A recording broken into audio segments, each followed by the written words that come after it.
Assalamualaikum warahmatullahi wabarakatuh. Al-Fatihah li sayyidil arabi wal a'jam wa hadiyatan lil muallifi wa masyayikhina wa usulina al-kiram wa li futuhil ilmi khairi wal hikam. Al-Fatihah. A'udzu billahi minasy syaithanir rajim. Bismillahirrahmanirrahim. Alhamdulillahi rabbil alamin. Ar-Rahmanir-Rahim. Maliki yaumiddin. Iyyaka na'budu wa iyyaka nasta'in. Ihdinas siratal mustaqim. Siratal ladzina an'amta 'alaihim ghairil maghdubi 'alaihim waladdallin. Amin. Bismillah walhamdulillah wassalatu wassalamu ala rasulillah Muhammad ibni Abdillah wa ala alihi wa sahbihi wa mawala.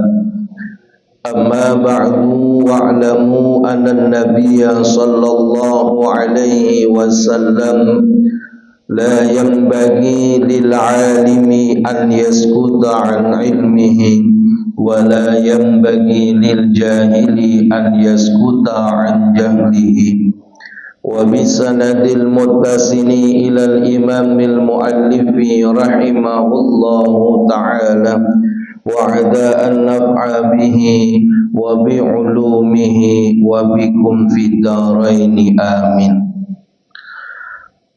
Wa an Jabirin radhiyallahu ta'ala anhu qala tuwfiya rajulun minna faghassalnahu wa hannatnahu wa kaffannahu thumma ataina bihi Rasulullah sallallahu alaihi wasallam faqulna tusalli alaihi fakhata khutah thumma qala a'alaihi daynun faqulna dinarani fansarafa fatahammalahuma Abu Qatadata fa'atainahu faqala Abu Qatadata ad-dinarani alayya faqala Rasulullah sallallahu alaihi wasallam haqqal gharimi wa bari'a minhumal mayyitu qala na'am fasalla alaihi. Rawahu Ahmadu wa Abu Dawud wa Nasa'i wa sahhahu Ibnu Hibban wal Hakim. An Jabirin radhiyallahu ta'ala anhu qala. Satu riwayat hadis melalui jalur sahabat Jabir bin Abdullah, semoga Allah senantiasa meridhai kepada beliau, qala, beliau bercerita, tuwfiya rajulun minna, telah meninggal seseorang di antara kami. Ada salah seorang sahabat Nabi yang meninggal. Faghassalnahu, maka kami memandikannya. Wa hannatnahu, dan kami menyumpal lubang-lubangnya dengan kapas. Wa kaffannahu, dan kami mengkafaninya. Summa ataina bihi Rasulullah sallallahu alaihi wasallam, kemudian kami bawa jenazah ini kepada Rasulullah sallallahu alaihi wasallam. Fakulna, maka kami mengatakan, tusolli alaihi, maukah, apakah engkau sudi menyolati akan jenazah ini? Fakhata khuta, maka Nabi maju ke depan.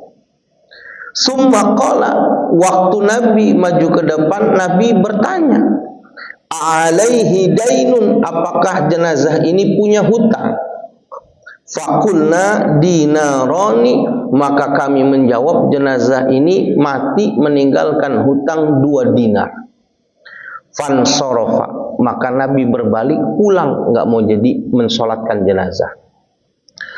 Fatahammalahuma, maka menanggung 2 dinar ini Abu Qatadah oleh sahabatnya Abu Qatadah. Fa'atainahu, lalu kami datangi lagi kepada Rasul.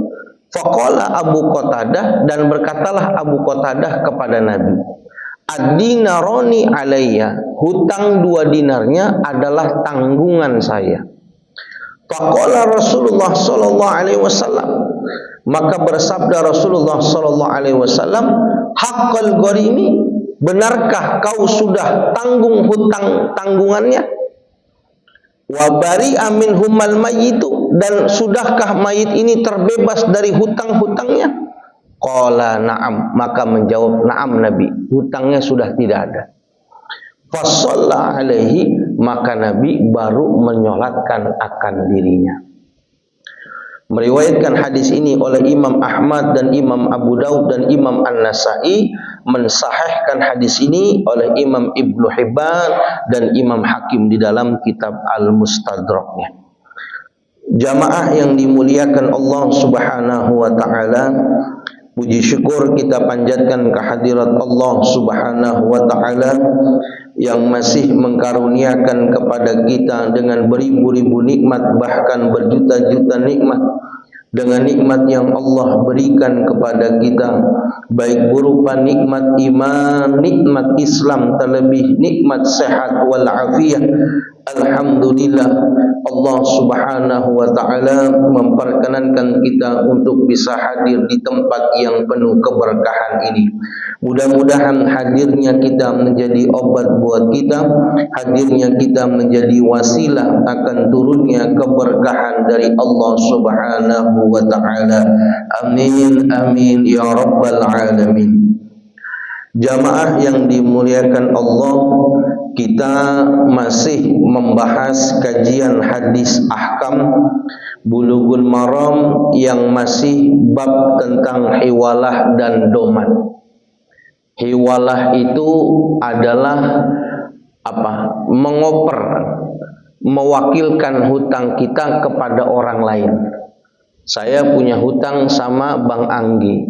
Waktu sudah jatuh tempo, saya nggak bisa bayar, maka saya boleh mengalihkan hutang saya ke Pak Haji Murdo.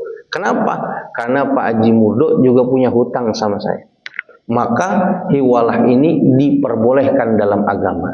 Nah, Pak Haji Murdo yang menanggung hutang saya namanya doman, orang yang menanggung hutang. Dan wajib hukumnya Pak Haji Murdo membayarkan hutang saya. Dengan syarat Pak Haji Murdo mampu dan ridho, harus. Jadi saya bisa mengoper hutang saya.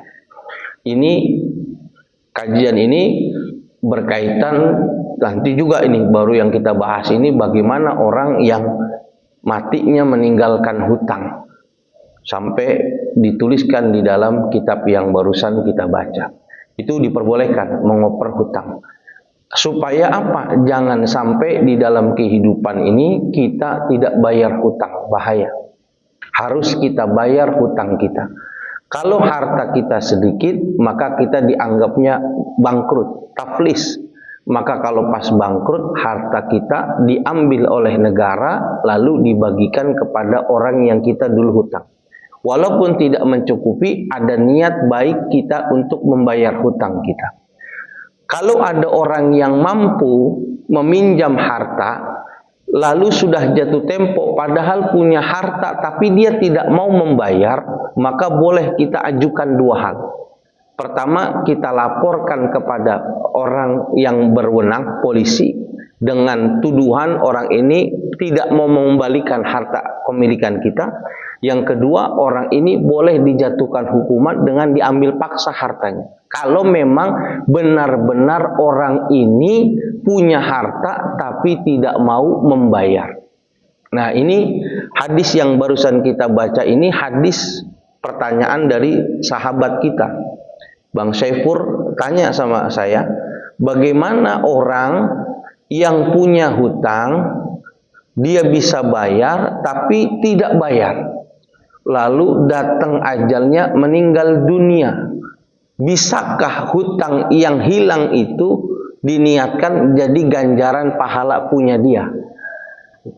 Pertanyaannya, bisa nggak tuh dirubah jadi pahala, ditukar jadi pahala buat dia? Nah, yang perlu kita pahamin dulu dari hadis yang kita baca, betapa Nabi ini sangat tidak menyukai, bahkan benci kepada orang yang meninggal dunia tapi meninggalnya ada hutang sama dia. Bahkan Nabi tidak mensolatkannya. Bukan berarti Nabi melarang menyolatkan, enggak. Nabi tidak mau mensolatkannya. Pada masa sahabat Jabir bin Abdullah, ada seorang sahabat Nabi meninggal. Maka selayaknya orang yang meninggal, diuruslah pemakamannya, diuruslah jenazahnya. Fagossalnahu, maka pertama kali yang dilakukan apa? Dimandikan dulu. Wahanatnahu, lalu ditutup lubangnya. Nah, ini nih, kenapa jenazah itu di hidungnya, di telinganya, di lubang kemaluannya ada kapasnya. Kapasnya itu bukan kapas biasa. Kapasnya itu sudah dilumuri bubuk sesuatu yang tujuannya supaya mengawetkan badannya biar nggak gampang bau busuk, biar nggak gampang rusak. Karena dari lubang-lubang inilah yang nanti keluar tuh cairan-cairan yang kalau sudah mati itu keluar sendiri tuh. Maka supaya tidak keluar cairan itu disumpel. Ada orang sudah dimandikan jenazahnya, udah selesai nih. Tiba-tiba dari tempat kemaluannya keluar tuh kotoran lagi. Nah, supaya tidak terjadi kotoran yang seperti ini, maka sama ulama disumpel. Disumpel. Habis dimandikan, lalu mau dikafanin, disumpel dulu. Waktu disumpel, seandainya keluar darah, lalu keluar lagi kotoran, maka jenazah ini nggak perlu dimandikan ulang, nggak perlu diwudukan ulang. Kenapa? Hukumnya cuma 1 kali mandi, 1 kali diwudukan. Kainnya yang basah, kapasnya yang basah diganti, pakai yang baru. Tujuannya sekali lagi apa? Boleh di jenazah itu dipakaikan serbuk, yang serbuk ini gunanya mengawetkan tubuh orang yang sudah meninggal, boleh. Tapi tidak berlebihan gitu. Nggak sampai dipakein balsam, dikasih perban semua, dijadiin mumi, jangan. Repot itu. Kenapa? Kita wajib menghadapkan wajah kita ke liang landak ini supaya persaksian diri kita sesuai ajaran agama. Ini dia. Wakafannahu, sesudah disumpel supaya nggak keluar kotorannya, maka ditutup dengan kain kafan. Ini yang penting. Setelah ditutup, summa ataina bihi Rasulullah. Kemudian jenazah ini dibawa ke Rasulullah. Kenapa dibawa ke rumah Rasulullah? Karena rumah Rasulullah itu ya sebelahnya masjid. Ini kamar Rasul, ini masjid, ya dibawa ke sini sekalian mau disolatkan. Tetapi sowan dulu ke Rasul. Inilah yang menjadi dasar kalau kita mau mensolatkan jenazah, kita datangin orang alim, orang yang punya ilmu, orang yang dekat dengan Allah, dengan harapan kita, dengan doa beliau diringankan nih siksaan ini. Orang Betawi zaman saya masih kecil, tahun 70-an itu, kalau ada orang meninggal, maka anaknya atau dulu yang ngobengnya itu keliling rumah, didata dulu 40 orang sampai 100 orang didata. Walaupun rumahnya jauh. Yang pertama kali menyolatkan gurunya dulu. Kakek saya meninggal, guru kari meninggal, yang minta mensolatkannya Mu'alim Syafi'i Hadami, Kiai Haji Soleh Zawawi. Terus ditulis. Udah dibikin list, dibagi-bagi, samperin, datang kasih tahu. Assalamualaikum Kiai, kakek meninggal ini. Oh ini, minta tolong keluasan waktunya Kiai, nanti ba'da zuhur mau disolatkan. Ya, kita undang tuh, itu sunnah tuh. Cari orang yang baik. Kenapa? Karena 40, apalagi 100 orang yang mensolatkan pada satu jenazah yang meninggal, maka siksa kuburnya diringankan oleh Allah otomatis. 40 sampai 100. Dan ini nggak bisa sembarangan orang. Di depan mata kita ada orang sholat jenazah cuma 12 orang. Udah nggak ada lagi yang datang, mentok di 12. Bahkan COVID yang sholat cuma 5 orang. Kita nggak ngomong bagaimana dengan amalnya. Kalau kita sering melakukan sholat jenazah, nolongin orang lain, waktu kita meninggal dunia, banyak orang yang nyolatin kita. Tuh Kiai Haji Abdul Hadi itu kerjaannya begitu. Kalau ada orang meninggal, pengumuman dia sholat, ikut sholat. Ada bendera kuning gitu, dia berhenti, dia ikut sholat. Waktu beliau wafat, keluarganya nggak ada yang tahu tuh yang datang dari mana itu. Yang sholatnya banyak. Muallim Syafi'i Hadami sampai 27 kali disolati. Kita satu aja belum tentu penuh. Ini 27 kali disolati. Saking banyaknya orang yang mau menyolat. Dibawa tuh. Nah, orang alim dulu, orang Betawi zaman dulu itu dagang. Dia berangkat dagang 7:30 habis sholat duha. Dagang tuh sampai jam 11. Habis jam 11, dia mandi sholat lohor. Habis sholat lohor dia makan, dia jalan lagi tuh dagang. Karena ada undangan sholat jenazah, maka habis sholat lohor dia nggak pulang, diem di masjid atau datang ke masjid mau niat sholat jenazah. Hormatin undangan. Nah, karena kita yang mengundang beliau, kita tahu beliau ini waktunya harusnya dagang, kita pinjem waktunya, maka orang Betawi ngasih amplop tuh waktu sholat tuh. Ganti kompensasi karena waktunya dipinjem buat nyolatin keluarga. Bukannya orang sholat kok dibayar. Ngambayar waktunya dia nih. Harusnya beliau dagang, harusnya beliau ngajar, harusnya beliau ini. Enggak, kita pinjem waktunya. Maka kita kompensasi ngasih ala kadarnya. Pernah nggak orang sholat dikasih amplop? Kasih semuanya. Kenapa? Pinjem waktunya. Jadi sholat itu cari orang yang bagus supaya persaksian jenazah ini bagus. Ini ngundang Nabi Muhammad, mau nggak Nabi nyolatin beliau? Nabi akhlaknya bagus, siapapun yang meninggal Nabi sholatkan. Oh yaudah, yuk kita sholatkan. Fakhutul khotob. Nabi maju ke depan. Ini sebelum sholat, Nabi mastiin dulu. Apa kata Nabi? A'alaihi dainun. Ada nggak orang ini punya hutang? Maka dijawablah oleh sahabat yang lain, ya Nabi, dia punya hutang 2 dinar. Nabi tanya nih, ada nggak harta peninggalannya yang nanti bisa membayarkan hutangnya? Nggak ada Nabi. Ada nggak yang mau menanggung hutangnya? Keluarganya ada nggak yang mengambil hutangnya ini? Nggak ada. Sorfa. Ya udah Nabi pulang, nggak nyolatin. Tapi Nabi nggak melarang sahabat untuk menyolatkan, enggak. Dalam riwayat yang lain nanti dibaca, kata Nabi, sholatin atas kalian jenazah kalian. Tapi Nabi nggak menyolatin. Jadi tidak semua perbuatan Nabi itu menjadi hukum, enggak. Ini Nabi nggak mensolatkan orang yang meninggal punya hutang, Nabi nggak sholat. Tapi sahabat disuruh nyolatin. Buat atensi kata Nabi.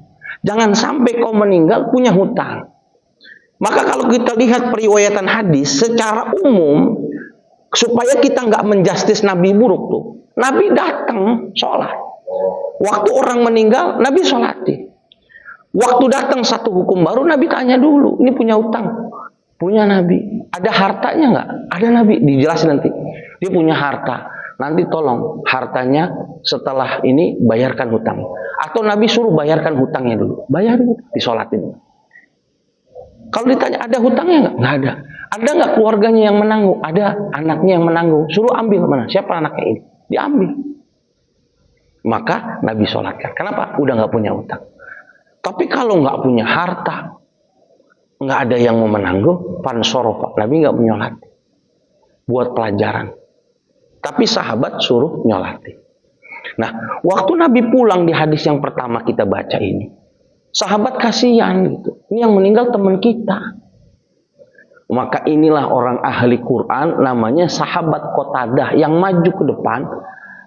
Dia yang mengambil alih hutang.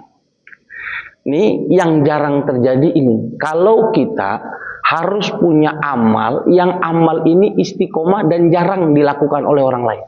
Kita harus punya.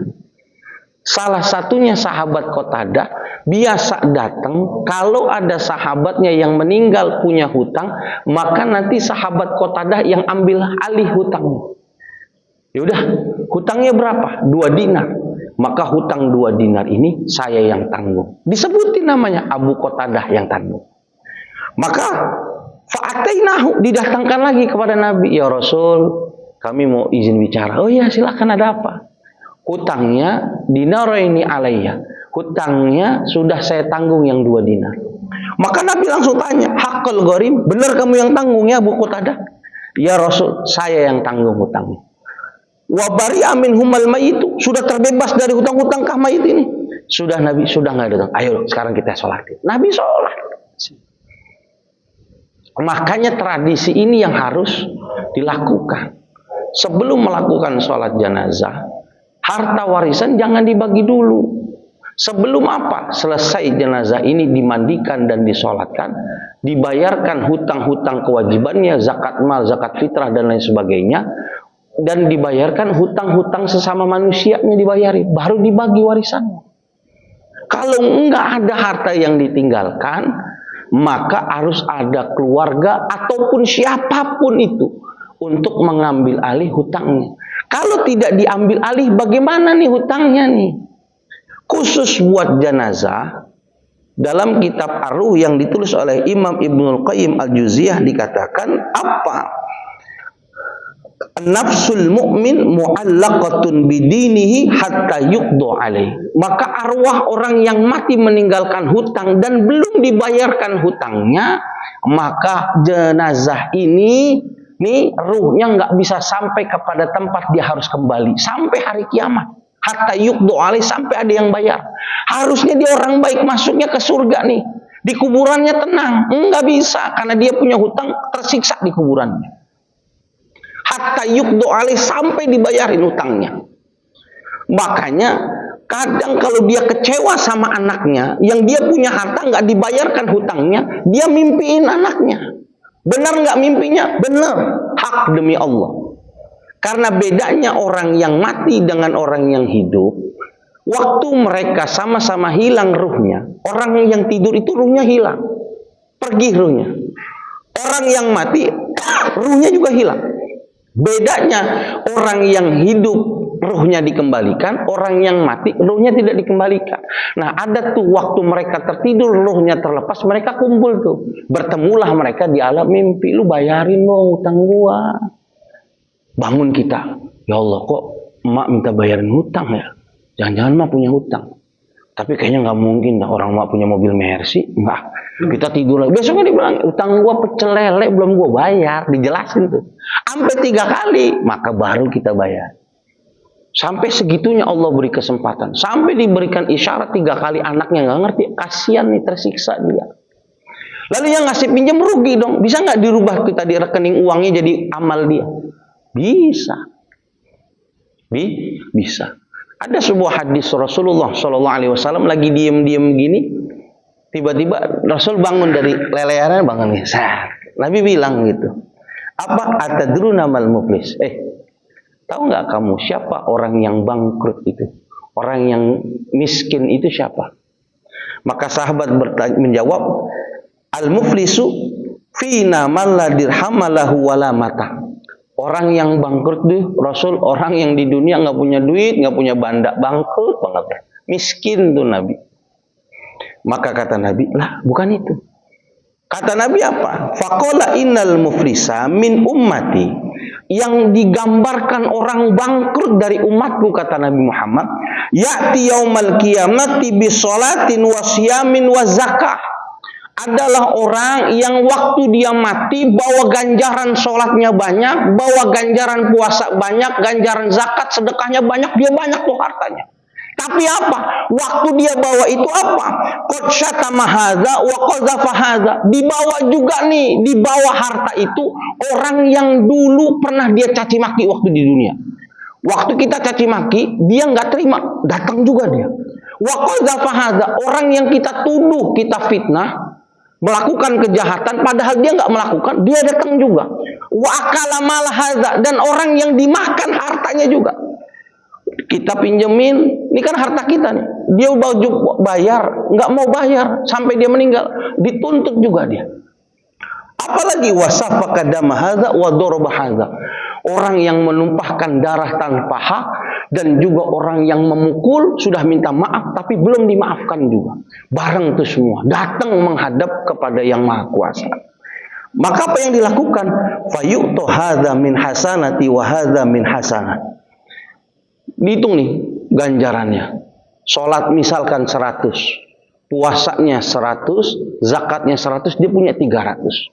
Waqad syatama hadza. Datanglah orang yang dulu dicaci maki. Kenapa? Saya dicaci maki sama fulan. Saya enggak terima, saya menuntut. Fayu'tu hasanati min hasanati. Maka dari 300 itu diambil. Nih, ganti kompensasi dari sakit hatimu di dunia. Nih, saya kasih kebaikan si fulan. Cukup enggak? Enggak cukup. Sakit hatinya saya enggak cukup. Dikasih sampai dia cukup. Anggaplah 50 dia cukupnya. Udah cukup, cukup, udah selesai. Wa qadzafa hadza, orang yang dulu di dunia dituduh nih, pakai susuk nih. Warungnya pasti pakai tuyul nih. Enggak mungkin nih mie gacor ngantrinya sampai segitu-gitunya, dibilang pakai ini lah, pakai liur ini lah. Dia tuduh tuh dengan tulisan-tulisan itu. Dia nuduh. Enggak terima saya, sampai saya bangkrut usahanya, difitnah sama dia. Berapa gantinya? 100, dikeluarin 150. Ganjarannya tinggal 150. Wa akala ma'laha, yang dipakai hartanya. Dulu dia punya hutang sama saya. Giliran mau bayar ngeles mulu. Saya doain aja kecelakaan. Benar dia kecelakaan. Mati dia punya hutang. Keluarganya nggak ada yang nanggung. Maka diganti tuh. Nih saya ganti kebaikan. Terus semuanya orang yang dicakitin di dunia terus. Kalau masih ada orang yang minta dan menuntut di akhirat, tetapi sudah tidak ada lagi kebaikannya, tidak ada lagi amalnya, apa yang dilakukan? Faturihat alaihi khotoyahum. Ukhidha min khotoyahum faturihat alaihi summa turha finna. Ukhidhat, maka diambil dari orang yang berhutang tadi keburukannya. Ya udah, keburukan kamu diambil, dikasih kepada orang yang berhutang ini. Diambil semua sehingga yang tadinya amal banyak jadi berubah dosa-dosa orang yang banyak. Turihat finar, kemudian dilemparin ke neraka oleh Allah. Inilah orang yang bangkrut, bawa amal yang banyak di akhirat, tetapi punya urusan di dunia yang belum diselesaikan. Dia jadi orang yang rugi di dunia dan akhirat. Nah, nauzubillah min dzalik. Jangan sampai, makanya sampai Nabi peringatkan jangan sampai. Nah ini nih kalau mau bikin amal ibadah begini nih. Cari amal ibadah yang jarang dilakukan oleh orang lain, tetapi kita lakukan niatnya karena Allah, ini bisa jadi amal baik. Sayyidina Umar bilang, innallaha katama ridhahu fi ta'ati. Allah itu menyembunyikan bentuk cintanya, kasih sayangnya pada setiap ketaatan yang dilakukan oleh hambanya. Cukup satu saja ketaatan yang Allah suka, itu ketaatan bisa bikin orang itu masuk ke dalam surga. Pada pertemuan yang lalu saya bilang, ada orang di Riyadhus Shalihin, amalnya nggak banyak, sholatnya pas-pasan tapi masih sholat. Tapi kerjaannya dia, kalau ada orang punya hutang, dia nggak bisa bayar, diikhlasin sama dia. Udah, itu kan susah, udah ambil. Ini bang, udah ambil aja udah. Dia enakin tuh orang yang hutang. Mau dia dibilang bodoh, enggak, dia nggak ngaruh. Yang penting kalau orang punya hutang nggak bisa bayar, bener-bener nggak bisa, dia ikhlasin aja. Alah cuma rokok doang, seselap udah nggak apa-apa. Kalau setruk baru gua tagih gitu deh, seselap nggak, udah dia ikhlasin aja tuh. Waktu dia meninggal dunia, mau dimasukkan ke dalam neraka, Allah berikan dia kuasa untuk bicara. Ya Rob, mudah-mudahan dengan amalku, kau bisa menyelamatkan aku. Dulu di dunia bukan satu orang, dua orang yang mereka hidup punya kesukaran minta tolong denganku, lalu ku bebaskan. Masa dengan amal itu satu saja orang sepertiku nggak bisa dibebaskan ya Rob? Karena Allah cinta sama orang yang melakukan kebaikan, maka Allah pindahkan tempatnya yang tadi neraka, pindah ke surga. Kenapa? Karena amalnya itu tuh. Waktu Allah seneng lihat dia bebasin temennya, bener nih, mau diambil aja buat ini, bener nih buat amin. Waktu dia seneng, Allah ridho di situ tuh. Ada cerita, saya lupa di kitab, kalau tadi yang saya ceritakan di Riyadhus Shalihin. Ada, saya lupa, dalam satu kitab. Seorang anak punya ayah. Ayahnya kagak mau sholat, susah banget sholat. Yang nasehatin anaknya, Pak sholat Pak, udah tua malu nggak sholat. Masa udah umur 60 masih main PlayStation aja. 60 PlayStation main bola gitu kan malu gitu. Sampai sticknya apa ini di dekodernya dibalikin, saking nggak nyala, ngelek kata dia. 60 tahun. Sholat Pak, sholat. Dalam kisah diceritakan, nggak mau dia. Nasihatin anaknya nggak mau, akhirnya sama anaknya dibawa ke salah seorang kiai. Dibawa, dituntun. Lalu dinasehatin sama kiai. Jangan nggak sholat, diceritakan. Pulang dari situ, nangis dia. Gak kuat, langsung buru-buru wudhu, tobat sholat. Waktu lagi sholat, meninggal. Bagus nggak meninggal waktu sholat? Bagus. Sampai ulama yang tadi nasihatin dikabir sama anaknya, datangnya ke rumah nyolat jenazah. Siapa yang meninggal? Babak meninggal. Meninggal lagi sholat tobat meninggal. Ulama ini geleng-geleng gitu. Sini sebentar. Bapak ente waktu di dunia amalnya apa sih? Kok bisa meninggal waktu sholat? Padahal kan ente lapor amalnya nggak pernah sholat dia. Nggak ada. Tapi ada satu kebiasaan yang dilakukan oleh orang tua saya. Apa yang dilakukan? Innahu kana yuhibbul fuqara'a katsiran wa la yarudduhum abada. Innahu kana yuhibbul fuqara'a katsiran. Orang tua saya ini demen banget kalau ketemu sama orang-orang fakir dia bisa bantu. Nggak ada orang yang datang la yarudduhum abada, orang yang datang ke rumah minta tolong kecuali dibantu sama dia. Bang pinjam tangga ya, ambil aja itu tangganya noh. Mangganya enak nih, ambil aja mangganya udah. Bang ada rokok, ada nih. Begitu amal. Apalagi orang minta tolong. Nggak ada yang keluar dari rumah kecuali perutnya kenyang. Ente kemana sih buru-buru? Makan dulu udah makan. Bang udah makan dulu. Anda tahu ente belum makan. Makan. Karena dia tahu temannya miskin. Layar duhum abada. Nggak ada yang ditolak sedikit pun. Nah, waktu dia melakukan itu kata ulama, Allah senang tuh. Makanya Allah tunggu kesempatan kebaikannya sampai meninggalnya buat ibadah. Gua nggak mau matiin dulu karena gua senang sama kelakuan ini. Waktu dia berbalik, udah waktunya gua ambil. Berapa banyak yang melakukan kebaikan tapi ujungnya jelek. Sholatnya malah rajin, matinya lagi nyawer. Bingung kita nih, yang ridho yang mana ini? Ada seorang ulama. Baik. Ya kan nyawer yang bagus mah ke bini, yang bagus bukan ke bini orang. Ke bini orang mah bukannya mana ada sedekah ke bini orang. Yang dilus juga bini sendiri bukan bini orang. Bisa aja dari uang nyawer itu. Kalau nyawernya ikhlas gimana? Ya bini dulu. Ya kalau nyawer ikhlas nggak mungkin bini naik ke panggung bawa sendal dikeplak. Itu karena kitanya nggak adil. Sama bini sejor itu nggak, bini kita yang masak datang nih kita sawer bini kita kan nggak begitu. Pasti memang lagu jigi-jagi doang sampai sejuta. Ada seorang ulama namanya namanya itu Fudail bin Iyad. Ini ulama besar, tapi dulunya mantan perampok tapi jadi ulama besar. Ditanya sama murid-muridnya, Syekh, dulu bisanya tobat gimana sih? Masa dari mantan perampok besar sekarang jadi kiai besar gitu deh. Perjalanannya gimana?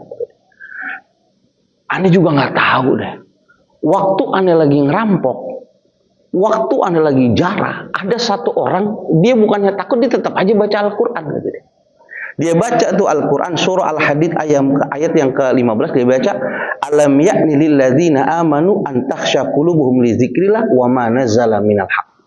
Kapan nih waktunya nih? Sudah waktunya nih orang yang beriman beribadah dengan khusyuk kepada Allah dan menjalankan hak-hak sesuai aturan agama. Waktu dia baca, hati aneh nih tiba-tiba tersentuh, tiba-tiba masuk Islam aja. Kok bisa? Mungkin dulu, kata dia gini, dulu waktu saya bandel sebandel-bandelnya, saya jalan ke satu pasar. Di pasar itu saya lihat orang-orang di pasar lagi nginjek-nginjek kertas. Maka saya lihat ternyata kertas yang diinjek itu adalah kertas Al-Quran. Maka saya ambil. Saya larang, saya ambil. Sampai rumah saya bersihkan. Sudah saya bersihkan, saya semprot pakai wangi-wangian. Lalu apa? Saya taruh ke tempat yang mulia. Waktu saya taruh ada suara bunyi. Tayyibta ismi la utayyibanna ismuka fid dunya wal akhirah. Ada suara bilang, kau sudah mengharumkan namaku, nanti namamu akan kuharumkan di dunia dan di akhirat.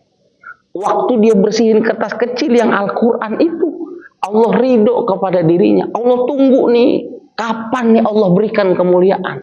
Allah akhirnya tunjukkan dia dapat hidayah dengan Al-Quran, sehingga jadi ulama yang besar, meninggal waktu dalam keadaan puasa. Jadi jangan remehin tuh, Quran jatuh ambil, gunting bakar. Bahkan la tahkironna antal ko ahoka biwajhin tolik. Kalau nggak bisa sedekah pakai uang, minimal setiap hari kalau ketemu teman jangan cemberut aja. Biwajhin tolik, senyum aja bisa nggak gitu? Pak Haji sehat, padahal kita sakit gigi sehat.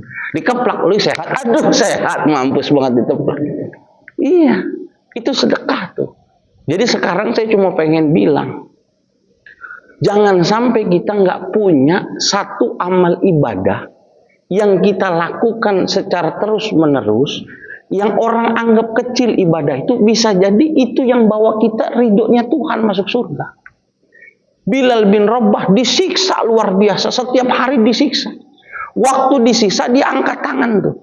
Dia cuma bilang ahadun ahad, ahadun ahad. Semakin dicambuk cuma ahadun ahad. Lalu Nabi tanya kepada Bilal, Bilal, amal ibadah apa sih yang engkau lakukan, yang kau harapkan bisa memasukkan engkau ke surga? Karena aku dengar waktu malam Isra Mi'raj, terompah sendalmu sudah masuk ke surga. Aku tahu itu bunyi sendalmu. Tapi kau masih hidup, amalnya apa? Bukan karena waktu dicambuk enggak masuk, tetap masuk Islam, bukan itu. Ternyata idza tawaddu'tu sholatur atain. Setiap saya habis berwudu, saya pasti sholat sunnah wudu 2 rakaat. Sekali wudu saya sholat, sekali wudu itu yang saya lakukan. Gak kudu sedekah. Waktu dia berwudu, dia sholat, Allah suka sama Bilal, dia belum mati, terompah sendalnya sudah ada di surga. Jadi gak kudu ngeluarin duit. Di daerah sini, saya bilang Paku Buwono ada haji 2000 namanya. Haji 2000. Karena Pak Hajinya setiap hari ngantongin duit 2000. Dulu sih 5 biji. Uang 2000-nya dikasih kepada anak yang berangkat sekolahnya buru-buru pagi-pagi. Yang datang duluan nih dia bisa langsung lari ke rumah depan Pak Haji tuh. Kalau dia dapat dikasih 2000. Jadi anak kecil berangkat sekolah semangat, ayo Pak mandi cepetan Bu. Ibunya masih tidur, anaknya minta mandi. Kenapa? Pengen jalan lewat situ dapat 2000, amalnya 2000. Dibilang haji 2000. Waktu dia meninggal tuh anak kecil kehilangan nangis. Ya udah nggak ada ngasih duit lagi ya dulu Pak Haji ya. Dikenalnya haji 2000. Bisa jadi waktu dia ngasih dia senang, kenapa? Meninggalnya hari Jumat. Tinggal kita bisa nggak cari satu amal perbuatan. Mungkin caranya gitu. Uang yang sudah hilang ditipu atau ikhlasin aja udah. Jangan dituntut di akhirat. Bisa jadi waktu kita ikhlas kehilangan yang gede nih. Gede banget itu. Cuma karena kita ikhlas, di sono dia bisa terbebas, ruhnya tenang. Jadi amal buat kita. Wah itu aja. Aneh nggak bisa bayar utang, udah nggak apa-apa. Kalau kita nggak kuat, cari yang lain jalur. Yang penting jangan tidak ada amal yang dulu. Di rumah saya itu ada gentong dulu. Gentong tanah liat ya. Gentong tanah liat itu diisikan air bersih. Kenapa? Nanti orang pedagang yang kredit gitu. Jadi dia buka gentong, diambil, boleh minum sepuasnya. Amalnya cuma bisa ngasih air putih minum. Sekarang kita mau makan saja, minumnya harus pakai beli, dicoblos. Nggak ada tuh teko lagi, udah nggak ada. Padahal mereka yang Gojek datang kadang-kadang aus, pengen minta air, bingung. Coba dulu kalau masih ada yang di teko, Bu minta airnya Bu, sambil nunggu order aja dikasih. Sekarang udah nggak ada, semuanya serba gope. Kalau minum gope. Ada nggak yang masih nggak ada? Banyak. Jarang yang masih nyediain air, jarang. Jadi kalau makan pasti tanya mau minumnya pakai apa nggak? Ya, ada di tempat Solaria udah ada air putihnya. Nggak ada, air putih aja dihitung air putih 5.000 air putih. Mau minta air putih hangat dihitungnya sama teh jadi 8.000. Gimana Gojek mau dapat? Padahal dia kasih tuh bang, sambil nunggu dagangannya minum aja dulu. Dia minum tuh dia bersyukur tuh. Alhamdulillah nggak usah beli aqua 5.000. Dia syukur tuh. Makasih ya. Besok dia datang lagi seneng. Minum tuh bang tuh, kebetulan ada RS tuh minum itu. Apa susahnya? Bisa jadi waktu berbuat itu Tuhan lagi senang namanya. Kata Tuhan, ntar gue tunggu momen terbaik lu, waktu ibadah gue mati. Makanya orang yang meninggal di akhir ujungnya, tukang jablay yang meninggal di hari Jumat, orang bingung, kok bisa jablay meninggal di hari Jumat? Ternyata ada satu amal yang dia lakukan, dia ikhlas benar, tapi dia nggak beritahu kepada siapa-siapa. Allah senang sama perbuatan. Kenapa? Yang muslim belum tentu nolongin seperti itu. Yang dia tolongin kasih minum anjing. Kita ngeliat anjing, ya lu kausannya lu ya. Cari sono, gara-gara di dalamnya gitu. Nih mau minum. Dimain-mainin, anjingnya mati. Nauzubillah min. Jadi jadi amal, tapi kasihan. Jangan, ikhlasin aja.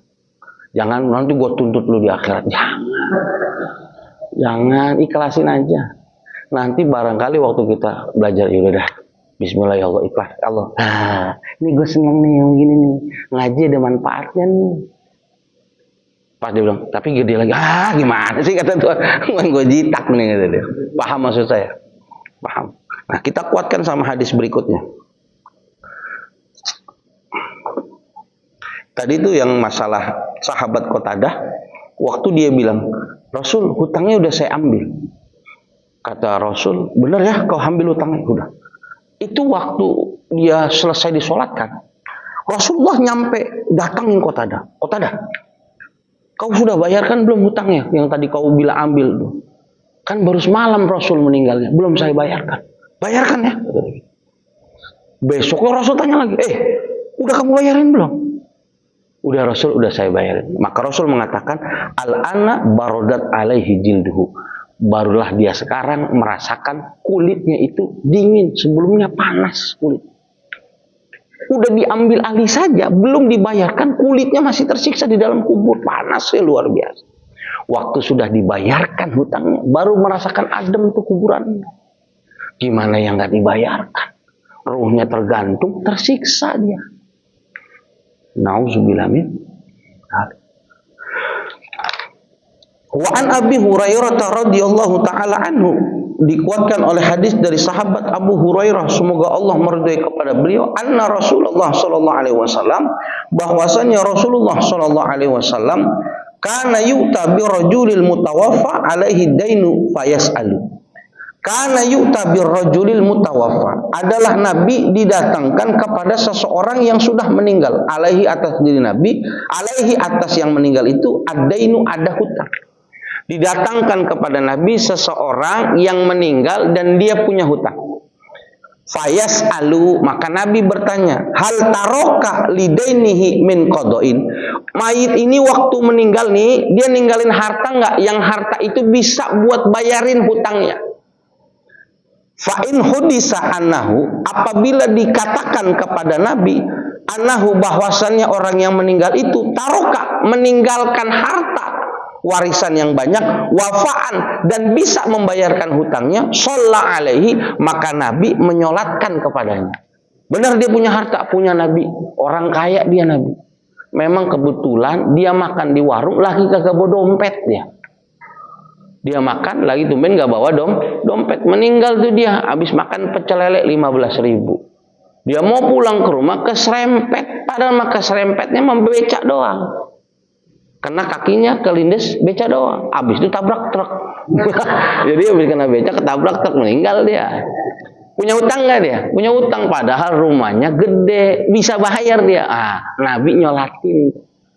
Ini buat pelajaran buat kita. Warisan jangan dibagi dulu. Kalau enggak, gimana nih Nabi? Wa illah, kalau enggak ada harta peninggalan yang bisa buat bayar hutang, apa? Qala, Nabi mengatakan, shollu ala sahibikum, sholatin tuh buat apa? Jenazah teman-teman kalian. Ente aja yang nyolatin, aneh nggak nyolat. Paham? Jadi kalau kita runtut, saya ulangin lagi hadisnya. Waktu ada orang yang meninggal dunia, Nabi sholatkan kalau orang ini nggak punya masalah. Tapi Nabi pasti tanya, dia punya hutang nggak? Enggak, ayo sholatin. Waktu meninggal punya hutang dia, punya hutang Nabi. Ninggalin harta nggak dia? Yang harta itu bisa buat bayarin hutang. Ada Nabi, ada harta yang bisa ayo kita sholat. Ada nggak harta yang buat bayar hutang? Nggak ada Nabi. Maka Nabi tanya, ada nggak keluarganya yang mau ambil alih? Ada, kayak Qatadah, saya yang ngambil alih. Disolatin sama Nabi. Tapi kalau nggak ada yang ngambil alih hutangnya, Nabi bilang, udah, kalian sholatin, saya nggak mau nyolat. Sampai-sampai Nabi di sini marah gimana? Walamma fatahallahu alaihi al-futuhat. Maka tatkala terjadi peristiwa Fathul Mekah, qala, Nabi berpesan di hadapan para sahabatnya apa? Ana aula bil mu'minina min anfusihim. Aku adalah lebih orang yang berhak bertanggung jawab kepada diri kalian. Faman tufiya, dan barang siapa yang meninggal, wa alaihi dainun, dan dia punya hutang, fa alayya qada'uhu, maka sayalah yang wajib membayarnya. Saking apa? Saking Nabi pengen menunjukkan jangan sampai mati ninggalin hutang. Sampai sahabat yang cerdas mikir gini, ya Allah, saya udah nggak bantu Rasulullah, saya sudah nyusahin Rasulullah, masa saya mati juga nanggungin utang? Dia nggak mau utang. Tapi yang salah paradigmanya, udah kita ngutang aja, tenang, Nabi yang bayar. Ini yang orang bayuran begini, pikirannya begitu tuh, nggak boleh nggak garansi sendiri gitu. Kayak emaknya bilang jangan minum es pagi-pagi, awas lu minum es pagi sakit perut lu.